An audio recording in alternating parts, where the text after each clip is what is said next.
자, 오늘은 사무엘 3장에 있는 내용을 함께 살펴보려고 합니다. 제목은 선지자를 세우심이라는 제목으로 함께 말씀을 나누도록 하겠습니다. 1절만 같이 읽어볼까요? 사무엘상 3장 1절만 우리 함께 읽어보도록 하겠습니다. 아이 사무엘이 엘리 앞에서 여호와를 섬길 때에는 여호와의 말씀이 희귀하여 이상이 흔히 보이지 않았더라. 아멘. 사무엘상 3장은 하나님께서 사무엘에게 나타나셔서 계시하시는 사건이 나오는 장입니다. 이때 사무엘의 나이가 한 12살쯤이었다고 합니다. 많은 학자들이 볼 때. 근데 하나님이 나타나셔서 환상을 보이시고 말씀하시는데 사무엘이 그것을 깨닫지 못합니다. 3번이나 부르시는데도 깨닫지 못합니다. 근데 3번째, 그 당시 제사장이었던 엘리가 하나님께서 나타나신 것이구나 하고 그때야 깨닫고 사무엘에게 어떻게 반응하라고 지시하는 내용이 나옵니다. 자, 4절 5절 한번 보십시다. 제가 읽어드리겠습니다. 여호와께서 사무엘을 부르시는지라 그가 대답하되 내가 여기 있나이다 하고 엘리에게로 달려가서 이르되 당신이 나를 부르셨기로 내가 여기 있나이다 하니 그가 이르되 나는 부르지 아니하였으니 다시 누우라 하는지라 그가 가서 누웠더니 자, 전혀 몰라요. 그러니까 엘리가 부른 줄 알고 갔더니 나중에 8절 9절을 한번 보십시다.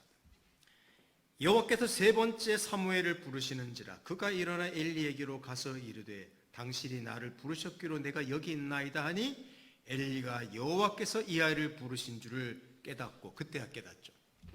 엘리가 사무엘에게 이르되 가서 누웠다가 그가 너를 부르시거든 내가 말하기를 여호와여 말씀하옵소서 주의 종이 듣겠나이다 하라니 이에 사무엘이 가서 자기 처소에 누우니라. 하나님이 나타나셨습니다. 또 말씀하십니다. 사무엘은 시킨 대로 하죠.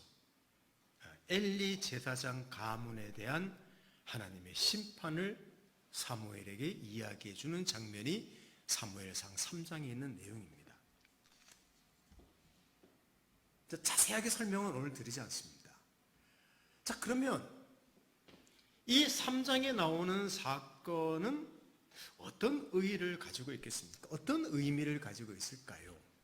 이것을 생각해 보는 게 훨씬 좋습니다. 우리 하나님께서 말씀하시면 주의 종이 듣겠나이다 하고 어떻게 그런 어떤 교훈보다는 이 3장에 있는 사건의 의의를 좀 살펴보는 게 좋을 것 같습니다. 자, 1절을 다시 보시면 아이 사무엘이 엘리 앞에서 여호와를 섬길 때에는 여호와의 말씀이 희귀하여 이상이 흔히 보이지 않더라는 말씀으로 시작했습니다.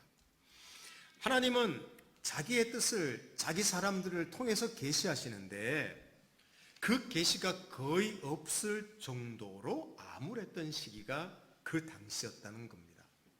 하나님이 침묵하셨던 것이죠. 물론 사무엘이 12살이니까 어려서도 하나님이 나타나시는 그것을 경험하지 못했을 수도 있지만 이것은 이스라엘의 그 당시 상태가 어떠했는지를 선명하게 보여주는 장면입니다. 지금은 여러분 기적 같은 것을 우리 많이 못 보지 않습니까? 기적이 나타나면 안 믿어요. 그와 똑같은 이치예요. 하나님이 얼마나 오랫동안에 자기 백성들에게 계시해 주시지 않았다면 하나님이 직접 나타나서 말씀하시는데 그걸 못 알아먹으니까 그것을 상징하고 있는 겁니다. 이 장면은. 그런데 지금 하나님께서는 나타나셔서 무슨 일을 하시는가 하면 엘리 가문에 대한 심판과 동시에 지도력이 바뀌는데 리더십이 바뀌는데 사무엘을 선지자로 세우는 사건이 바로 3장에 있는 내용입니다. 사무엘을 선지자로 세웁니다. 자, 19절 21절까지 한번 보십시다. 제가 한 절 여러분 한 절 우리 함께 읽어보도록 하십시다. 19절 제가 읽습니다. 사무엘이 자라매 여호와께서 그와 함께 계셔서 그의 말이 하나도 땅에 떨어지지 않게 하시니 단에서부터 브엘세바까지 온 이스라엘이 사무엘은 여호와의 선지자로 세우심을 입은 줄을 알았더라. 함께 읽습니다. 여호와께서 실로에서 다시 나타나시되 여호와께서 실로에서 여호와의 말씀으로 사무엘에게 자기를 나타내시니라. 아멘. 이거는 하나님이 한 사람 사무엘을 지극히 높이셨다, 이 정도 이야기가 아닙니다. 이 말은 다시 자기 백성에게 사무엘을 통해서 계시하기 시작하셨고 그 계시가 계속 반복해서 있었고 하나님이 사무엘을 세우셨다는 사실은 자기 백성과 여전히 함께 계신다, 여전히 일하신다, 자기 백성을 위해서 늘 새롭게 일하신다는 것을 이스라엘 전역에 지금 선포하고 계시는 내용입니다. 그렇게 이해하셔야 되는 내용입니다. 이스라엘이 자기 길을 가도록 그대로 내버려 두지 않겠다고 선포하시는 내용입니다. 말씀이 희귀하여 이상이 흔히 보이지 않아서 하나님이 버린 줄 알았죠. 아니라는 겁니다. 아니라는 거예요. 절대 하나님은 자기 백성 버리시지 않습니다. 그게 오늘 3장 사건의 중요한 의의입니다. 우리는 그것을 볼 줄 알아야 됩니다. 사랑하는 성도 여러분, 여러 번 말씀드렸지만 지금도 암울한 시대입니다. 암울한 시대입니다. 모든 것이 풍족하고 참 편리하고 화려한 시대입니다. 근데 우리가 보아야 할 것을 안 보고 들어야 할 것을 안 듣고 생각하지도 않고 또 말해야 할 것을 말하지 않고 그냥 자기 일만 열심히 하니까 아무 일도 없는 듯이 그냥 살아가요. 근데 조금만 정신을 차리고 바라보면 정말 암담한 시대입니다. 한번 생각해 보십시오. 자기 자신뿐만 아니라 가정뿐만 아니라 주위를 둘러보고 교회를 둘러보시고 국가를 둘러보시고 세계를 둘러보십시오. 정신 차리고 한번 둘러보십시오. 암담합니다.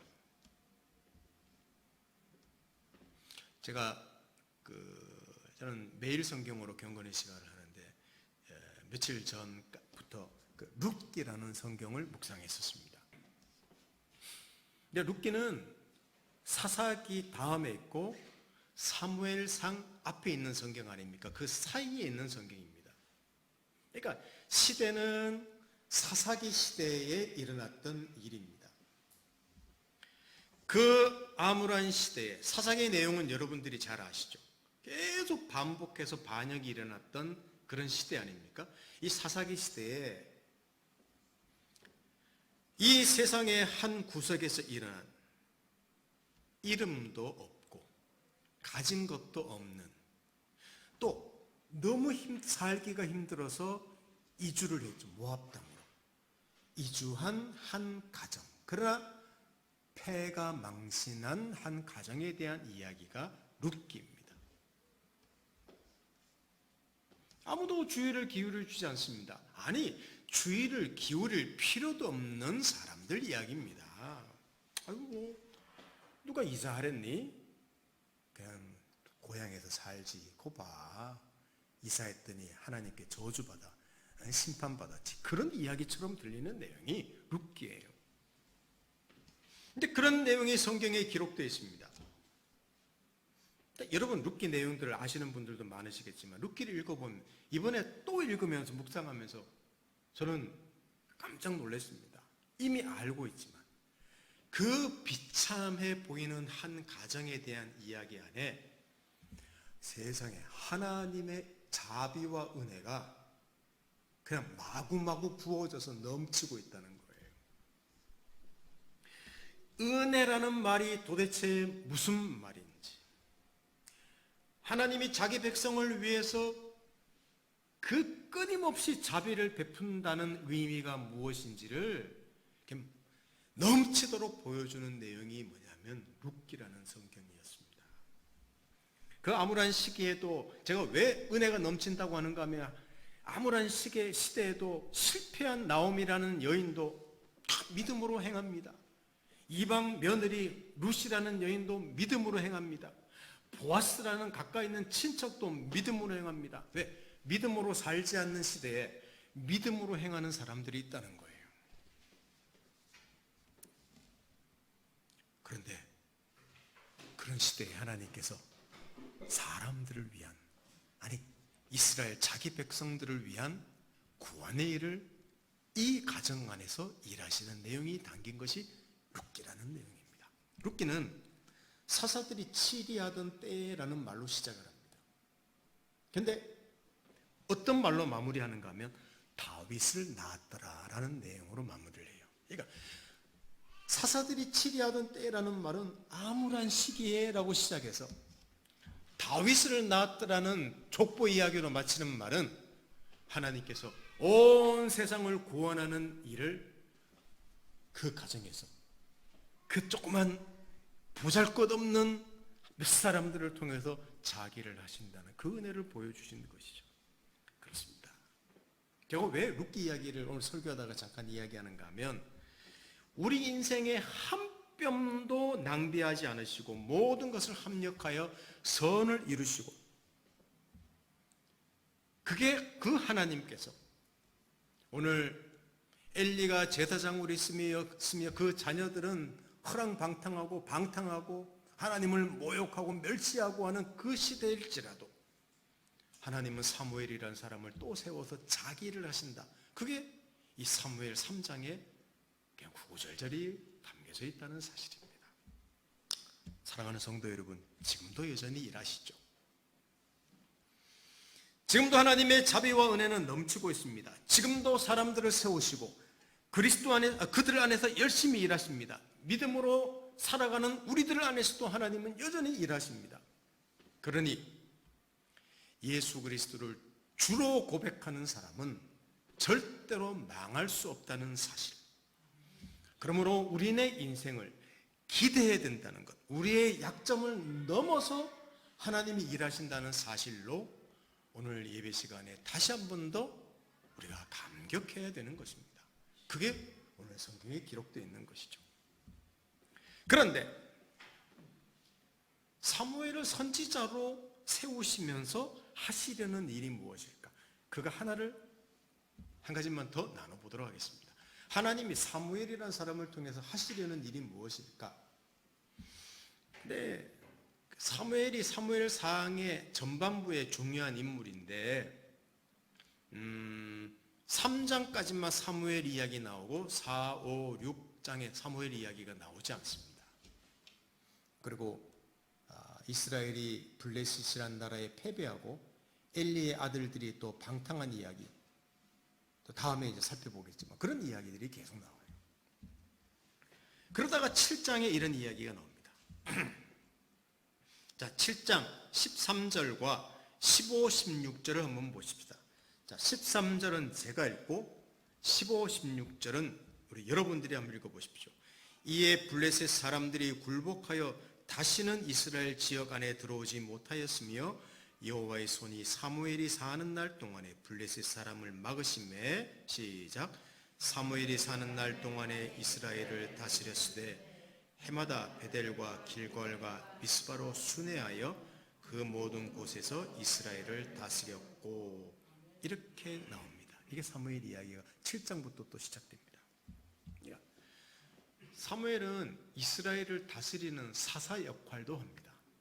사사기 있는 것처럼 순회하면서 그리고 그 영적으로 타락했던 이스라엘을 회복하는 일을 위해서 또 제사장 역할도 하는 사람이 이 사무엘이었습니다. 근데 이 사무엘에게서도 중요한 역할 하나는 바로 왕을 세우는 일이었습니다. 왕을 세우는 일. 그러니까 사사 시대의 역사가 지나고 하나님께서 왕을 세우는 새로운 일을 시작하는 내용의 사무엘을 세우시는 거예요. 물론 하나님이 왕이십니다. 그러나 이스라엘 백성은 주변에 있는 많은 강대국들처럼 우리도 왕을 주십시오라고 지금 요구하고 있습니다. 사무엘 8장에서 살펴보겠지만 엘리의 제사장의 아들들처럼 그렇게 뛰어났던 아버지인 사무엘 아들들도 굉장히 방탕한 아들입니다. 그것이 신기해요. 성경에 보면 위대한 부모 밑에 위대한 자식들이 나와야 되는데 위대한 부모 밑에 방탕한 자녀들 이야기가 그렇게 많이 나와요. 자, 8장 5절 한번 보겠습니다. 제가 읽어드릴게요. 8장 5절. 그에게 이르되 보소서 당신은 늙고 당신의 아들들은 당신의 행위를 따르지 아니하니 모든 나라와 같이 우리에게 왕을 세워 우리를 다스리게 하소서 한지라. 이렇게 백성들이 요구합니다. 여러분, 왕을 세우면 나아질까요? 생각해요. 왕을 세우면 나아질까요? 하나님께서도 아셨습니다. 별반 차이 없으면 하나님도 아셨어요. 그것을 증명한 왕이 누군가 하면 첫 번째 임금 사울 임금이었죠. 실패했습니다. 첫 번째 임금은. 그걸 하나님이 보여주시는 거예요. 고바 왕 세웠더니 어떠니 똑같이 보여주시는 겁니다. 그런데도 왕을 세우십니다. 이를 위해 선지자를 세우십니다. 무슨 말입니까? 자, 그렇게 이해하시면 됩니다. 선지자는 킹메이커입니다. 이스라엘 역사에 의하면 킹메이커예요. 우리 그런 표현들을 요새 많이 쓰죠. 킹메이커라고. 왕을 세우는 역할을 하는 사람입니다. 뿐만 아니라 왕을 하나님의 말씀으로 지도하고 또 경책하기도 하고 가르치기도 해주는 그런 역할을 하는 사람이 바로 선지자였습니다.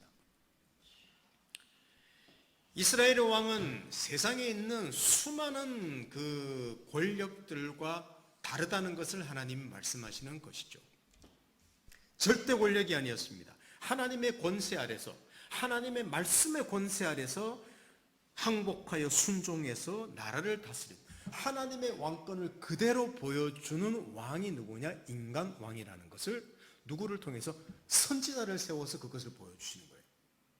이게 열국에 있는 왕과 이스라엘의 왕이 달랐던 겁니다. 그 역할을 누가 했다? 선지자가 했다는 거예요. 그런데 인간의 본질은 변하지 않습니다. 왕을 세우든지 그렇지 않든지 똑같습니다.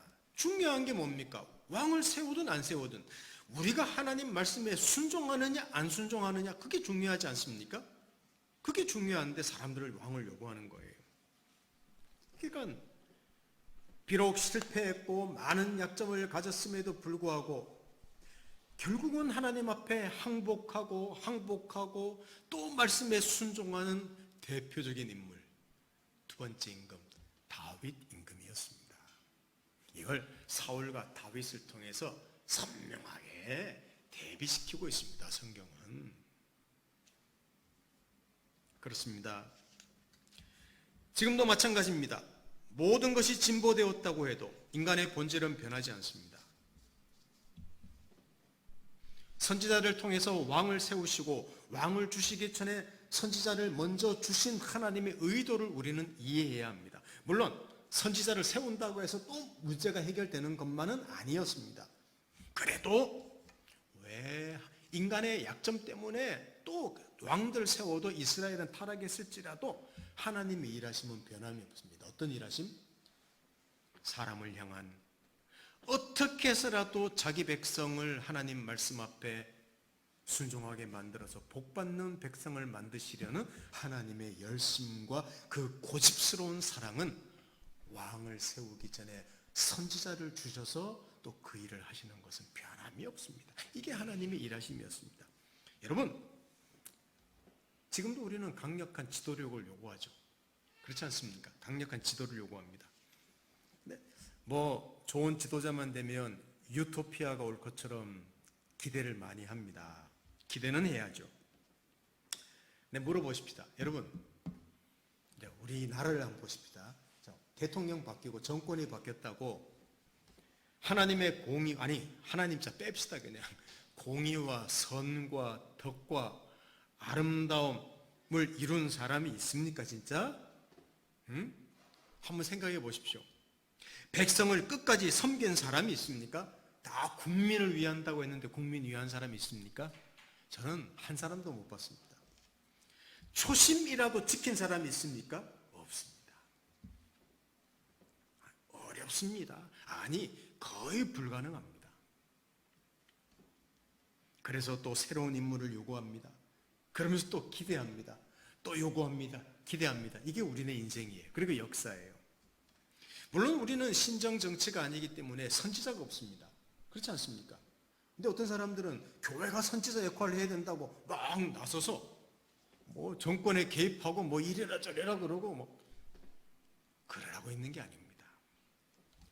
어쩌면 우리나라, 이 나라의 현대의 선지자 역할을 하는 사람, 그 곳이라면 언론이라고 할 수 있고 또 백성도 선지자 역할을 할 수 있습니다. 그런데 이것도 변하지 않는 인간의 본질 때문에 언론이 제 역할을 못하죠.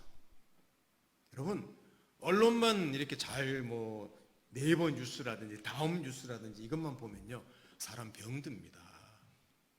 뉴스만 보면요, TV에는 뉴스만 나온 대로 다 보면요, 사람 병들어요.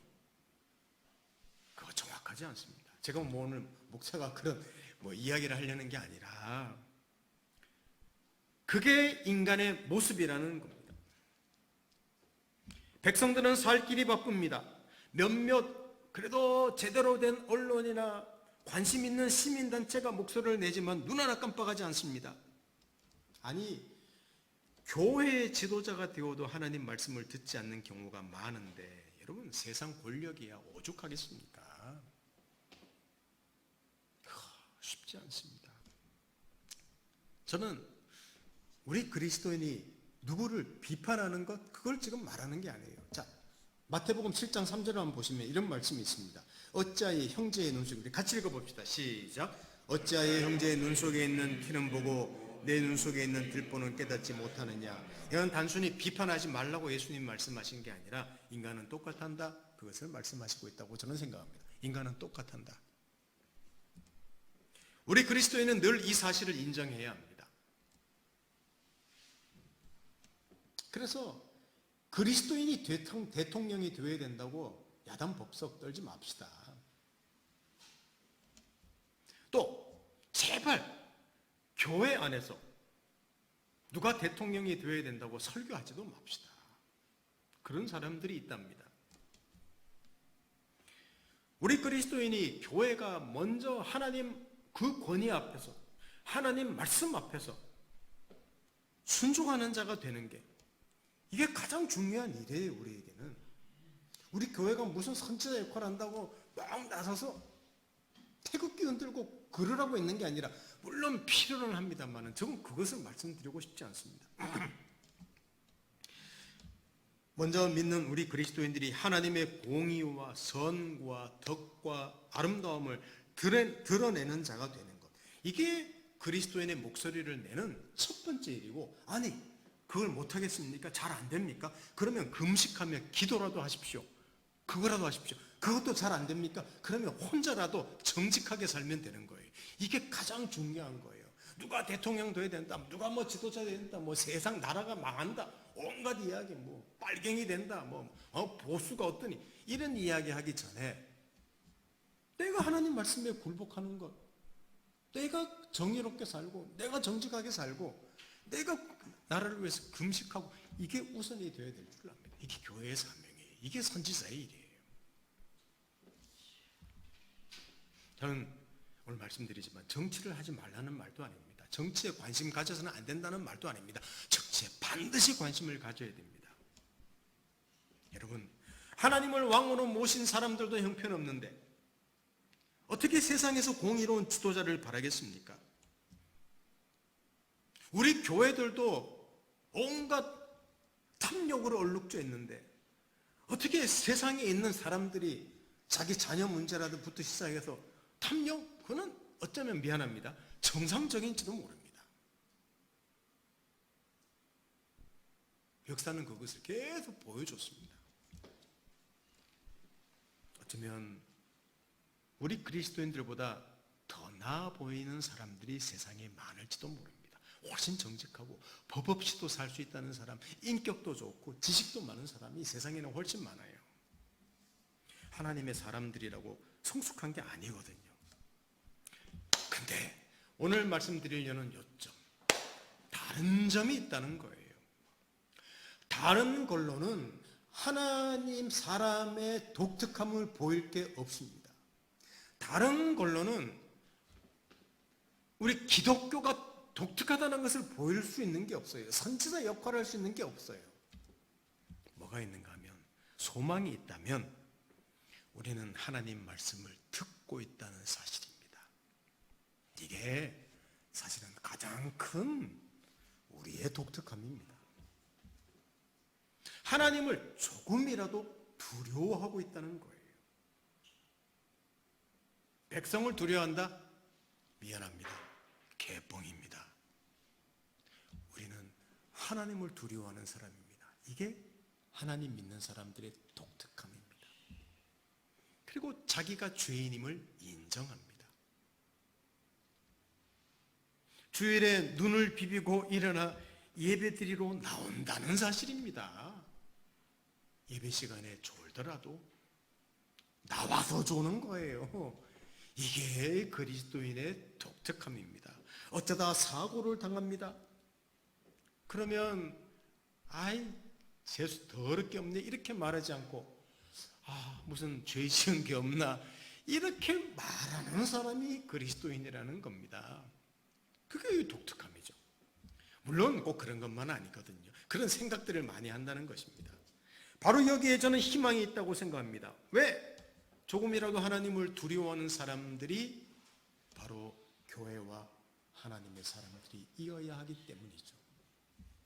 뛰어난 정치인도 필요합니다. 탁월한 학자도 필요합니다. 위대한 예술가도 필요합니다. 평범한 사람들도 필요합니다. 이 모든 사람들이 우리를 즐겁게 하는 것은 분명합니다. 이런 사람들도 하나님이 사용하시는 사람들입니다. 그러나 우리는 성도라고 부름을 받은 사람들입니다. 그리스도인이죠. 성도가 뭡니까? 거룩한 물이라는 거 아닙니까? 황송한 이야기입니다. 한번 옆 사람 한번 보십시오. 성도처럼 생겼는지, 한번 거룩한 무리처럼 생겼는지 보십시오. 저기 설교하고 이렇게 막 웃으면서 하니까 그렇죠. 집에서는 맨날 무슨 소리 듣는 줄 압니까? 아이고, 어떻게 아빠는 설교할 때하고 생활할 때하고 말과 그 모습이 그렇게 달라 이야기 저는 못 듣습니다. 아이들한테. 근데 성도래요. 황송한 이야기입니다. 세상에서는 하나님의 제사장입니다. 그리고 이 세상에서 하나님께서 자기 일을 하시는데 모든 사람을 다 사용하여 자기 일을 하시지만 특별히 그리스도인들 안에서 독특하게 일하시는 사람들이 우리 그리스도인이죠. 여러분, 우리의 독특함, 우리의 특별함이 무엇인지, 도대체 하나님께서는 우리를 왜 부르셨는지, 무엇으로 이 세상을 섬길 것인지를 우리는 좀 생각해 보아야 합니다. 생각해 봐야 되는 거예요. 사회 정의를 외쳐도 좋습니다. 하십시오. 그러나 그리스도인의 독특함으로 세상을 섬길 필요가 있습니다. 그게 우리가 해야 될 일입니다. 성경을 통해서 하나님의 뜻을 이해하십시다. 그리고 기도하십시다. 우리가 정직하십시다. 그리고 다른 사람 말을 경청하십시다. 그리고 다른 사람을 존중해 주십시다. 좀 너그러워 보십시다. 또 감사합시다. 긍정의 삶을 살아봅시다. 이거 누가 해야 되는 거예요? 이게 그리스도인이 해야 되는 거예요. 또 아니 목사님, 이렇게 사는 사람들도 주변에 많은데요? 있습니다. 근데 또 다른 게 있죠. 아까도 반복해서 말씀드렸는데 우리는 기도하는 사람, 하나님 말씀을 묵상하는 사람, 그리고 하나님을 두려워하는 사람이라는 사실입니다. 이게 우리 그리스도인의 가장 큰 독특함입니다. 저도 이런 부분에서 연약합니다. 그래도 힘쓰는 사람입니다. 이게 이 어두운 시대에 하나님께서 일하시는 현장일 것입니다. 그러니까 우리가 하나님의 현장인 것입니다. 우리가 하나님의 현장인 것이죠. 어쩌면 우리가 오늘 사무엘 이야기하다가 여기까지 왔습니다. 어쩌면 우리가 참 변하지 않는 본질 속에 살고 있는 우리도 그런 사람 중에 하나지만 이 시대의 선지자와 같은 역할을 하는 자들이 바로 우리라는 사실을 안다면 우리 인생을 조금 더 진중하게 생각해 볼 필요가 있다는 사실입니다. 사무엘을 택해서 왕을 주시고 그 왕이 하나님 앞에 순종하는 왕을 통하여 세상을 다스리는 일을 위해서 하나님이 그렇게 일을 하신다면 이 시대는 우리는 신정 정치가 아니라고 말씀드렸지 않습니까? 우리 그리스도인들을 왜 불렀을까? 우리가 이 시대에 하나님의 선지자로 어쩌면 살라고 부르셨는지도 모릅니다. 똑같은 본질을 가질 사람들 속에 말이죠. 우리 그것을 잘 이해하시고 조금 우리 인생을 너무 쉽게 살지 마시고 진지하게 우리 인생을 생각해 보면서 사시는 저 여러분 되기를 예수님 이름으로 축원합니다. 함께 기도하겠습니다. 하나님 아버지 감사합니다. 사무엘을 부르신 하나님, 아니 자기 백성을 버리지 않으시고 여전히 사랑하시고 끊임없이 일하시는 하나님, 왕을 세웠지만 변하지 않는 인간의 본질 때문에 또 타락할 것입니다. 그러나 선지자를 주심으로 하나님이 도대체 무엇을 원하시는지를 보여주셨습니다. 이 시대에 우리를 그리스도인으로 세우신 하나님, 황송합니다. 우리가 이 시대에 어떻게 살아야 되고 어떤 사람으로 살아야 될 것인지를 분명하게 우리의 정체성을 확립하여 매일매일의 삶을 그리스도인이라는 독특함으로 살아낼 수 있도록 저희들을 축복해 주십시오. 예수님의 이름으로 기도드립니다. 아멘.